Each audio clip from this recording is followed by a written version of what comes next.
আজকে দেখেন দেশের অবস্থা নিয়ে কিন্তু কেউই সুখী না, কেউ তৃপ্ত না, না রাজনৈতিক দলগুলো, না টকশো মারানিরা, না এমনকি সরকার, না জনগণ, না মিডিয়া।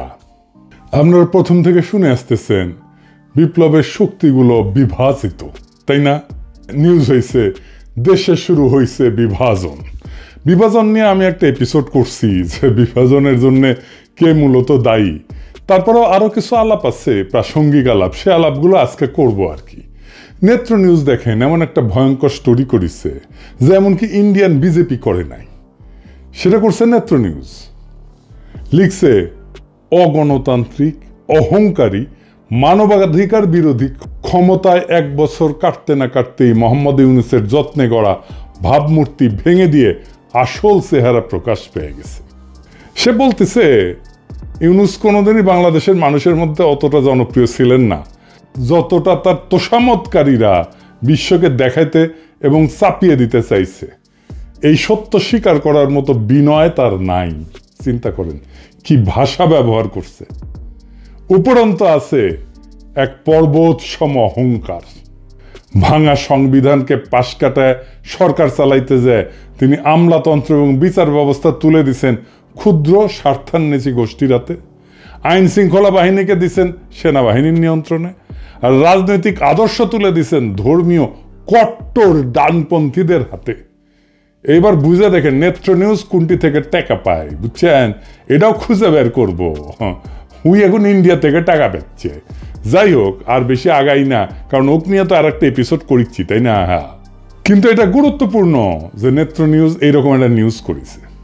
প্রফেসর ইউনূসের মতো পর্বত সম জনপ্রিয়তা নিয়ে ক্ষমতা নেওয়ার ঘটনা বিরল, কিন্তু কেন এই ঘটনাটা ঘটলো এটা আজকে প্রফেসর ইউনূসের নিজেরও জানা দরকার। কারণ উনি যেহেতু দেখেন আমার ভিডিও, উনি বুঝবেন আমি প্রথম থেকে ওনাকে সতর্ক করে দিয়ে গেছি, ওনাকে সাজেস্ট করছি কি করতে হবে। আমি নিজের টাইম দিয়ে ঘরের খেয়ে বনের মোস্তারায় দিতে চাইছি, ওনাদের দরকার পড়েনি। ওনারা বাংলাদেশের সেরা মেধা মাথাগুলোকে, মালগুলোকে এক জায়গায় করেছেন, আর আমরা তো আমাদের দরকার পড়বে কেন? তাই আমাদের কথা শোনার দরকার নাই ওনার। তবে এটা আজকে আমাকে পরিষ্কারভাবে বুঝাই দিতে হবে যে এই স্বপ্নভঙ্গ কেন হইল, প্রফেসর ইউনূসের ভুলগুলোর মধ্যে একটা প্রধানতম ভুল কি ছিল। তাইলে আমরা বুঝবো যে কি ভুল আমরা করছি আর ভবিষ্যতে কোন ভুলটা আমাদের পরিহার করতে হবে। প্রথম ভুল কি? প্রথম ভুল বিপ্লবকে বিপ্লব বলে স্বীকার না করা। ডাক্তার জাহেদ তো ভিডিও বানায় বলছে ঘাড়ে ধরে অভ্যুত্থানকে বিপ্লব বলতে হবে। না, এগুলো আসলে কোনোটাই বিপ্লব না, কোনোটাই বিপ্লব না। আমাদের এটাও অনেক অনেক দূরে বিপ্লব থেকে ছিল, কিন্তু এই গণঅভ্যুত্থানকে ঘাট ধরে এটা করানো হচ্ছে কারণ কারো পরিকল্পনা আছে এটাকে বিপ্লব হিসাবে প্রতিষ্ঠিত করে বিপ্লবী সরকার বানিয়ে সবকিছু বাতিল করে তাদের মতো করে দেশ চালাবেন। মির্জা ফখরুল বলছে যেসব দেশে বিপ্লব সফল হয়েছে সেখানে বিপ্লবী সরকার গঠন হয়েছে, কারণ তাদের একটা বিপ্লবী দল ছিল। রাশিয়া, চীন, কম্বোডিয়া, কিউবা সবখানে এই চিত্র পাবেন। এমনকি ইরানে ইসলাম বিপ্লব হয়েছে, সেখানেও একটা দল ছিল। কাজেই আমার কথা হচ্ছে যারা বিপ্লবের কথা বলতেছেন তাদের উচিত সরকারে না থেকে একটা বিপ্লবী দল গঠন করা। এনে বিপ্লবী দল কোথায়? বিপ্লবী দলই তো নাই। মির্জা ফখরুলের মাথায় কমিউনিস্ট ট্রেনিং আছে তো 19 শতকের, আজকের না। মানে বিপ্লব করার জন্য একটা বিপ্লবী তত্ত্ব লাগবে, একটা কার্ল মার্কস লাগবে, তার আবার দাড়ি থাকা লাগবে। দাদা সিরাজুল সেজন্য দাড়ি রেখেছিল। লেনিন লাগবি, তার আবার টাক মাথা লাগবি, একটা বলশেভিক পার্টি লাগবি। আমি আগেও বলছি, আবারও বলি, কেন 2024-এর রাজনৈতিক পরিবর্তন অভ্যুত্থান না বিপ্লব? এইটা সাহেব ডান পেশার বাম পাশে লিখবেন বিপ্লব আর অভ্যুত্থান। 1 নাম্বার, রাজনৈতিক বিজ্ঞানে বিপ্লব বলতে বোঝায় যে বৃহৎ জনগোষ্ঠীর অংশগ্রহণ। 2 নাম্বার, রাষ্ট্রের রাজনৈতিক সামাজিক কাঠামোর মৌলিক পরিবর্তনের চেষ্টা। চেষ্টা, পরিবর্তন না, কিন্তু আমি বলছি চেষ্টা। 3 নাম্বার, দীর্ঘ সময় ধরে চাপ সঞ্চয় এবং বিস্ফোরণ। 4 নাম্বার, পরিবর্তনের জন্য আভ্যন্তরীণ বৈধতা বা পপুলার লেজিটিমেসি। এবার অভ্যুত্থান কি, এইটা সে আরেক পাশে লেখেন। পাশাপাশি এবার আমরা বুঝে দেখব। অল্প সংখ্যক এলিট, সাধারণত সেনা বা ক্ষমতাধর প্রশাসনিক গোষ্ঠী, এরাই অভ্যুত্থান করে, হঠাৎ করে ক্ষমতা দখল করে জনগণের বৃহৎ অংশের সক্রিয় অংশগ্রহণ ছাড়াই। এরা সাধারণত রাষ্ট্রের কাঠামো অপরিবর্তিত রেখা শুধু নেতৃত্ব বদলায়। তার মানে এরা সামরিক অভ্যুত্থান, মানে ডাক্তার জাহেদ চেয়েছিল কোনো কিছু বদলাবে না, আগের মতোই থাকবে, শুধু সরকারটা চেঞ্জ হবে, কে শাসন করবে এটা চেঞ্জ হবে। তাহলে আপনারাই বলেন 2024 কি বিপ্লব ছিল না অভ্যুত্থান ছিল? এটা বিপ্লব ছিল, কোনোভাবেই এটা অভ্যুত্থান না। তাহলে প্রশ্ন হলো এত বড় বড় বিদ্বান প্রাজ্ঞ লোকদের এই বিপ্লবকে চিনতে পারলো না কেন, স্বীকার কেন করলো না? কারণ ওদের বুদ্ধি বেশি, আক্কেল কম। কি এটা কিন্তু পজিটিভ দিক আছে। কি কি?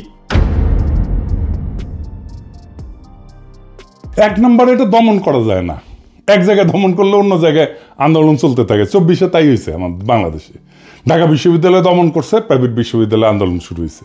2 নম্বর, এটা বৃহৎ অংশগ্রহণ হয়, বিভিন্ন গোষ্ঠী তাদের নিজস্ব কারণে জড়ায়, ফলে ভিন্ন মত থাকলেও সম্মিলিত চাপ তৈরি হয়। 3 নম্বর, কেন্দ্রীয় নেতৃত্বকে কিনে ফেলা যায়। আমরা দেখতেছি না, এটা কিনে ফেলা যায়, টাকার কাছে বিক্রি হয়ে যায়, ভয়ের কাছে নত হয়। কোনো একক নেতা নাই যে শত্রুর কাছে আত্মসমর্পণ করবে, সেই জন্য এখানে আত্মসমর্পণ করে না। নাহিদেরা তো ডিবি অফিসে হারুনের ওইখানে গিয়ে চাপে পড়ে আন্দোলন প্রত্যাহার করছিল, তাই না? আন্দোলন থামে নাই। এবং এইটা কি, এটা সৃজনশীল হয় এবং এটার অভিযোজন ক্ষমতা থাকে। বিভিন্ন নোট বিভিন্ন কৌশল ব্যবহার করে।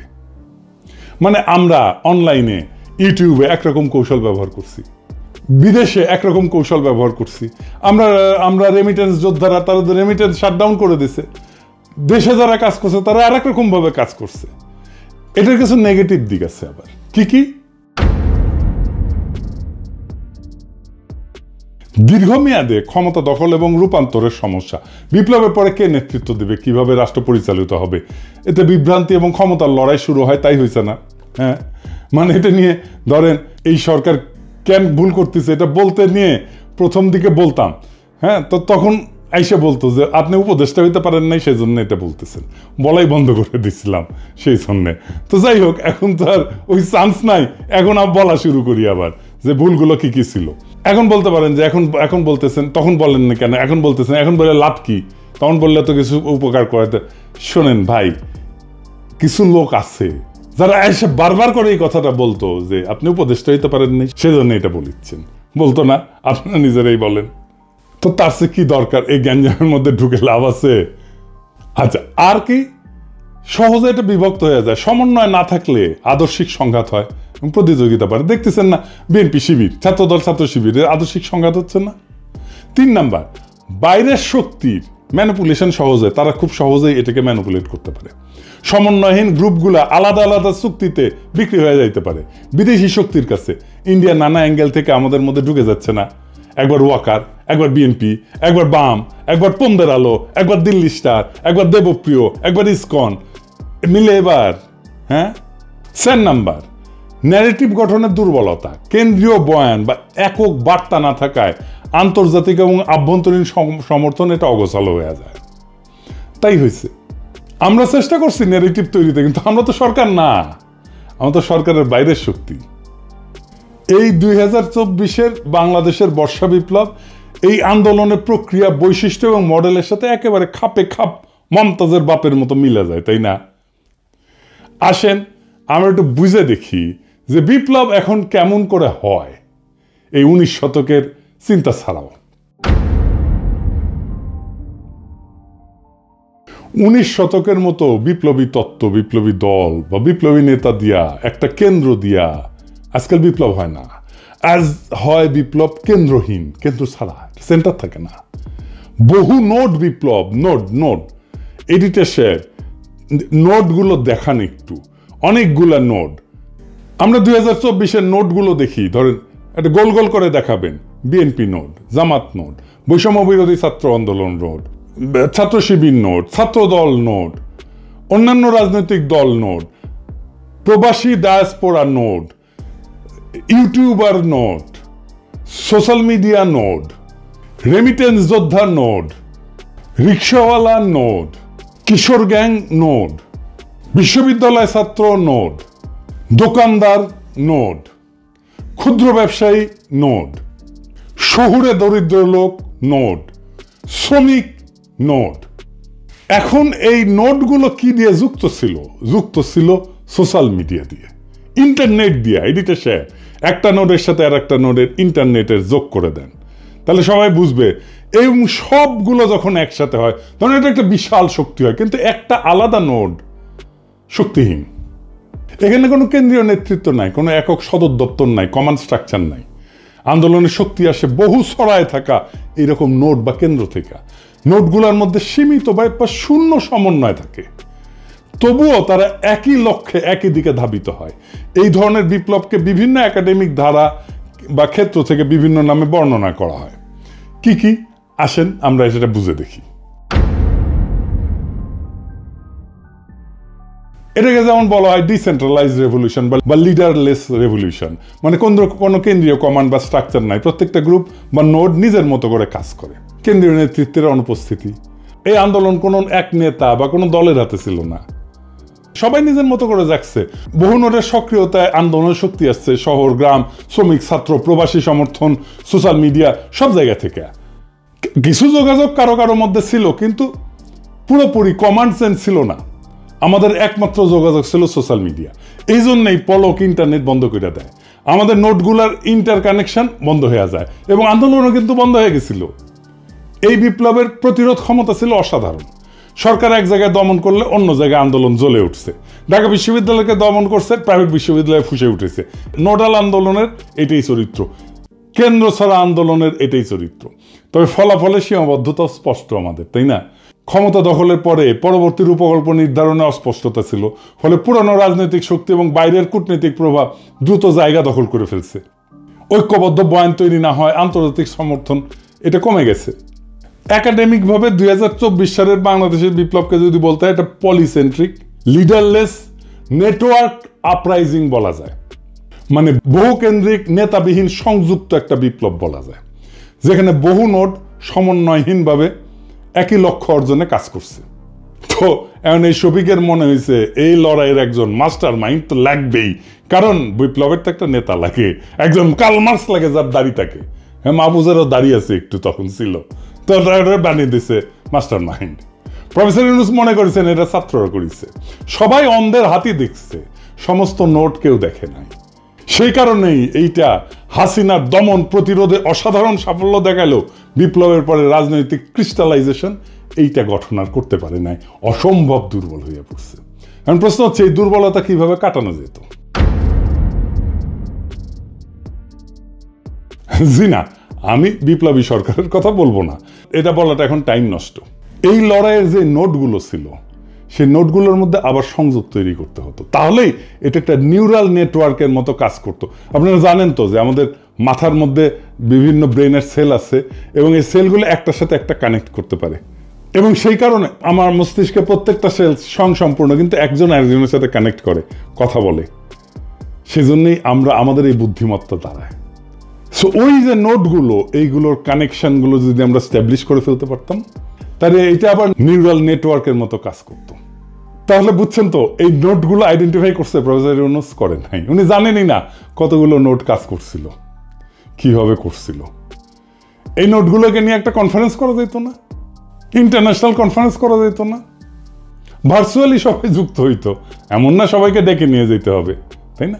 ভার্চুয়ালি সবাই যুক্ত হইতো। বিপ্লব বিজয়ের পরে অন্তর্বর্তীকালীন সরকারের কাঠামোর রূপরেখা তৈরি করতে মন্ত্রিসভা, আইন প্রণয়ন, বিচার, নিরাপত্তা, সব সেক্টরের দায়িত্ব কার কাছে যাবে, এটা করার জন্য আমরা 3 দিন তো টাইম পেয়েছি, করতে পারছি ঠিক মতো? পারি নাই। কেন পারি নাই, কার জন্য পারি নাই, সেটা আর কইলাম না। সবাই উপদেষ্টা হইতে গেছে। এবং আমাদের একটা ট্রানজিশনাল চার্টার করতে হইতো। বিপ্লবের মধ্যেই সব নোডের প্রতিনিধিদের নিয়ে একটা সংক্ষিপ্ত ঘোষণাপত্র তৈরি করতে হতো, যেখানে সময়সীমা, নির্বাচন আয়োজন, আইনি নীতির স্পষ্টতা থাকবে। যেটা হইল 1 বছর পরে। গন্ডারের চামড়াও এত মোটা না, কিন্তু এটা করলো কে? রাজনৈতিক দলগুলো। নোটগুলো নাই কিন্তু। দেখছেন এটা দুর্বলতাটা? দেখেন, মানে রাজনৈতিক দলগুলো মনে করতেছে, প্রফেসর ইউনূস মনে করতেছে ওরাই দেশের মালিক, ওরা যা করবে তাই। বিপ্লব ওরা একাই করেছে, ওদের এতই হেডম, আমরা কেউ না, আমরা সব। জুলাই ঘোষণাপত্র হইল, আপনার আমার কোনো পার্টিসিপেশন আছে? নাই। কি আশ্চর্য কথা! আর কি করা যাইতে পারতো? জয়েন্ট কাউন্সিল অফ নোডস, প্রত্যেকটা প্রধান নোডের প্রতিনিধিদের নিয়ে একটা অন্তর্বর্তী সমন্বয় পরিষদ, যা ক্ষমতা গ্রহণের সাথে সাথে কাজ শুরু করতে পারত। ভার্চুয়ালিও করা যেত, তাদেরকে উপদেষ্টা বানাইতে হইতো না, পয়সাও দিতে হইতো না। প্রফেসর ইউনূস জানেই না কতগুলো নোট কাজ করছে। উনি হয়েছেন 1972-এর মুজিব। কেমনে মুক্তিযুদ্ধ হয়েছে যেমন মুজিব জানতো না, তারপরে মুক্তিযুদ্ধোত্তর দেশ চালাইতে গেছে। প্রফেসর ইউনূসও একই জিনিস, কেমনে বিপ্লবটা হয়েছে এটা উনি জানেন না, বুঝেনও না, তা কিন্তু দেশ চালাইতে গেছেন। এরকম মাল্টিপল নোট থাকলে, এটা সমন্বয়হীন নোট থাকলে বিজয়ের পর নিজেদের মধ্যে দ্বন্দ্বে জড়ায় পড়ে, একটা নোটের সাথে আর একটা নোট। সেটা হয়েছে তো। এবং এটার জন্য একটা কনফ্লিক্ট ম্যানেজমেন্টের একটা ফ্রেমওয়ার্ক লাগে। এই নোটগুলো কিভাবে কনফ্লিক্ট ম্যানেজমেন্ট করতে হবে, সরকারের তরফ থেকেই এটা বিরোধ মেটানোর জন্য পদ্ধতি ঠিক করা, মধ্যস্থতাকারী ঠিক করা, নেগোসিয়েটর ঠিক করা, কিভাবে সমাধানটা হবে সেটা ঠিক করা।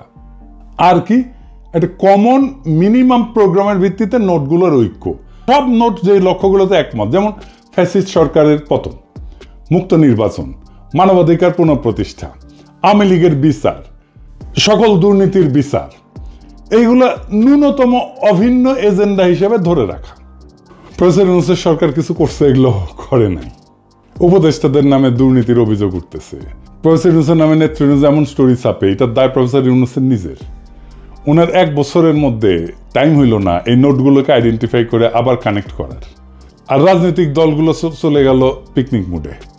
উনি রাজনীতির লোক না, আমি মানলাম। যারা রাজনীতির লোক তাদের সাথে তো কথা বলবেন, উনি বোঝার চেষ্টা করবেন। উনি আশায় আছেন একটা ভালো নির্বাচন দিতে পারবেন, দিতে পারলে ভালো। তবে আমি খুব ভরসা পাইতেছি না। তবে এই নির্বাচনে খেলা হবে, অপ্রত্যাশিত ফলাফল হবে, আমি আগেই বলে রাখতেছি। তাই আমি চাই ফেব্রুয়ারিতে ইলেকশনটা হোক। 2024-এর এই বর্ষা বিপ্লব আমাদের শেখায়, এদেশের জনগণ যখন জেগে ওঠে তখন ট্যাঙ্ক, গুলি, গুম কিছুই তাকে থামাইতে পারে না।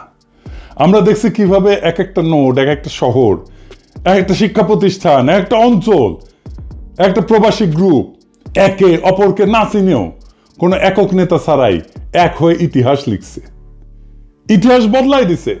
কিন্তু বিপ্লব শুধু ক্ষমতা বদল না, এটা ভবিষ্যৎ বদলের দায়ও। এই দায় এখনো পূর্ণ হয়নি। যারা ক্ষমতায়, তারা যদি এই নোটগুলোকে পুনরায় সংযুক্ত না করে সাধারণ মানুষের বিশ্বাস ফিরায় না আনে, তবে এই বিপ্লবের শক্তি আবারও তাদের বিরুদ্ধে জেগে উঠবে, আরো ভয়ঙ্করভাবে, আরো সংগঠিতভাবে। আমরা ভুলে যাব না, বিপ্লবের আসল মালিক জনগণ, কোনো মাস্টার মাইন্ড না, কোনো ব্যক্তি না, কোনো দল না। আমরা হার মানব না, কারণ আমাদের হাতে এখনো আছে সেই ঐক্যের চাবি, যা একবার এই দেশকে ফ্যাসিবাদ থেকে মুক্ত করছে। ফেব্রুয়ারির নির্বাচন হোক আমাদের দ্বিতীয় ধাপ, যেখানে ভোট হবে শুধু ভোট না, হবে বিপ্লবের ধারাবাহিকতা, যেখানে ব্যালট বাক্স হবে জনগণের নতুন অস্ত্র, যেখানে জয় হবে শুধু এক দলের নয়, বাংলাদেশের। ইতিহাসের গতি থামানো যায় না। যারা থামাতে চাইছে তারা হারায় গেছে, আর যারা শিখছে তারা সংগঠিত হয়েছে, তাদের হাতেই থাকে বিজয়। বিপ্লব চলমান, এই বার্তা জানুক শত্রু, এই বার্তা জানুক মিত্র। ইনকিলাব জিন্দাবাদ।